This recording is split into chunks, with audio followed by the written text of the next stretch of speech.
Today we are diving deep into a topic that can truly change your financial future. My name is Carmen. And I'm Darius. And stay tuned because we're going to uncover the invaluable reason why life insurance is an absolute must. But before we do, make sure you subscribe to our channel and hit the notification bell to be notified when we post new videos.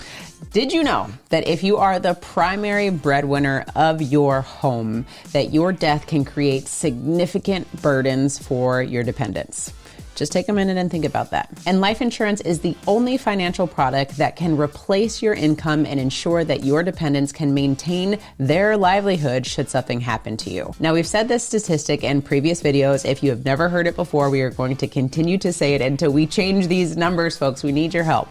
But the fact of the matter is that 50% of Americans do not have life insurance. And this is terrifying because everyone is going to pass away at some point. So if that is the case, we need to make sure that we help our families out there who are watching our channels ensure that you have life insurance to make sure that your dependents can be taken care of. Right. Now, we keep bringing up this statistic because what you focus on expands. And if we don't continuously say something about the fact that 50% of the people in the United States don't have life insurance, then it'll never change. Mm-hmm. Now, Carmen mentioned if you're the primary breadwinner, there's also if you're not the primary breadwinner, and let's say you're a stay-at-home dad or a stay-at-home mom, if something was to happen to you, what's going to happen with the things that you do on a day-to-day basis that I think we can't put a dollar amount to because it's so significant? You need to have life insurance as well, because if you're not there, then in order to replace you, it's going to cost a lot of money. That's why you're doing what you're doing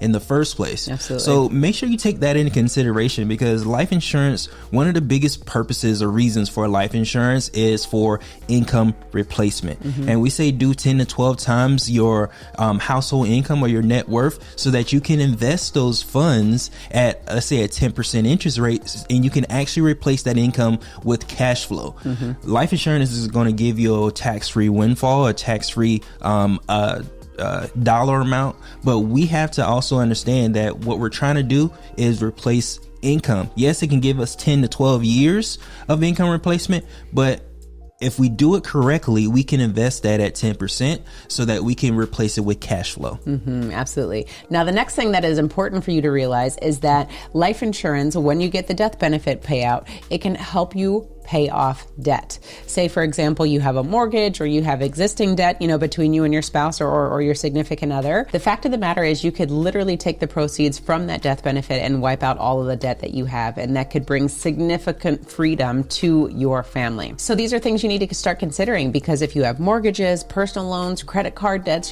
balances everywhere, this is going to be the one asset that can significantly help reshape your financial future.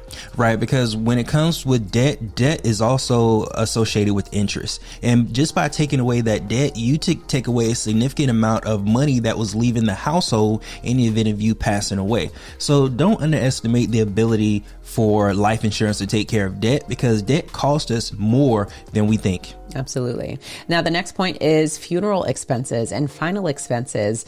Did you know funeral expenses are super expensive? And it's like the average funeral cost is 4 figures. So I'm saying $5,000 and above is what it could cost to bury a loved one. Do you have that money in cash? Do you just have it available? Because it is a cash business. You're not going to be able to charge this on a credit card to get points, whatever it is. You have to pay cash. When you have a life insurance policy on board, you are able to deduct the cost of those final expenses through the death benefit. So these are things that you need to start thinking about with being strategic and understanding that not only is inflation affecting everything, it's also going to affect how much it costs to bury you. Right. Now, the first thing that comes to mind is there's people in my family that I talk to that want this big grand send-off, but they don't have a big grand send-off funds. They don't have a big grand send-off policies. So that statue is going to have to wait. The big dinner, the balloons, all of it. Yeah, the letting the birds go in the sky. All that stuff is going to have to go if you don't have the thing set up. Because there's one thing for you to plan for it and say that you want X, Y, Z, and it's a totally different thing to actually be prepared for it. Mm-hmm. So there's a difference between walking the walk and talking to talk. Yeah, because we've heard it a lot of times where parents joke and say, I don't want to leave anything. Well, leave at least 10 grand, please, because we need to be able to bury you and to make sure that we can afford the cost for funeral expenses. So don't be so short-minded and thinking like, I don't want to leave anybody anything. No, we need to know that it's going to cost your loved ones a lot of amount of money to probably move all of your stuff out of a home, to move whatever it is that you got going on, to find all of your assets, to get legal fees, to get all sorts of planning, and to get all of that underway. That costs money. So always think about the cost that it's going to be in order to transition you so that your family can move on. Right. And I don't know about every funeral parlor, but I know about the one that we dealt with our daughter. We found out that it's a cash business and they want their money up front. One of the things that you can do, though, is if you have a life insurance policy, they can take the money out of the life insurance policy as you're going through the process so that it can expedite the burial process. Now, if you don't have those things in place, what do people do? They ask for help. They do GoFundMe. There are other things that happen that prolongs the burial, which it doesn't have to be the case if you have the proper planning in place, which is life insurance. Absolutely. So the next point is estate planning. You know, have you ever thought about what estate planning means? And really the fancy term of estate planning is just, what am I passing on?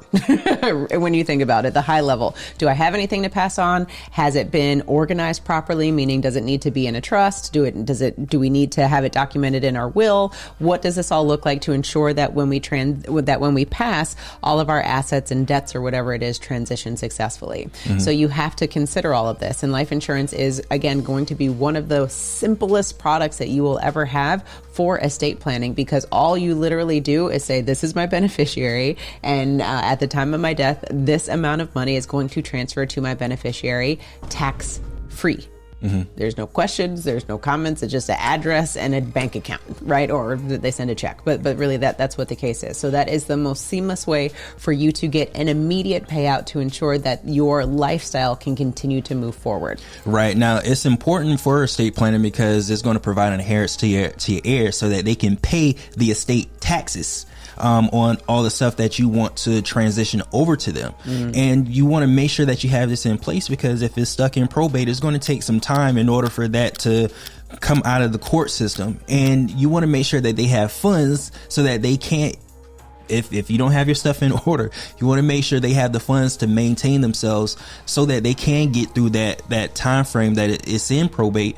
Because what I've learned, or what we've learned, is in our experience of going to the courthouse, and not for us, but in real estate investments, what we did is we worked on probate.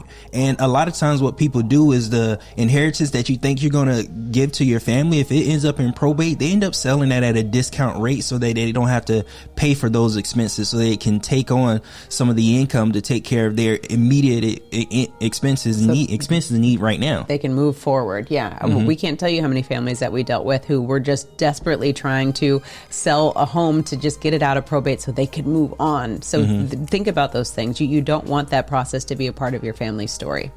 Now, the last point that we want to talk about, we recognize that education is important to many people. And did you know that, again, the proceeds from your death benefit could help fund education for your children in the future and your grandchildren, maybe, if you're thinking that far in advance. So again, these are perks and benefits that you should start considering today so that you can make tomorrow a better send-off for your family. Right. And the reason why we're bringing up all these things, and we're just talking about 5. There's so many other reasons why you should get life insurance, but at the end of the day, life is unpredictable.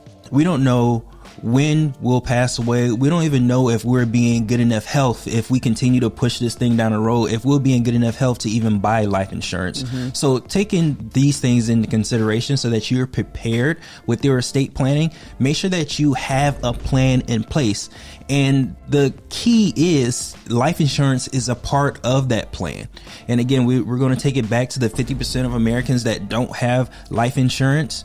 Well, that's 50% of Americans that are going to, if they were to pass and they're the primary breadwinner, even if they're not, then they're going to put their family in a disadvantage if they were to pass away, because they think that they won't, or they think that life insurance is too expensive, or if they think that they can just buy it later if they procrastinate.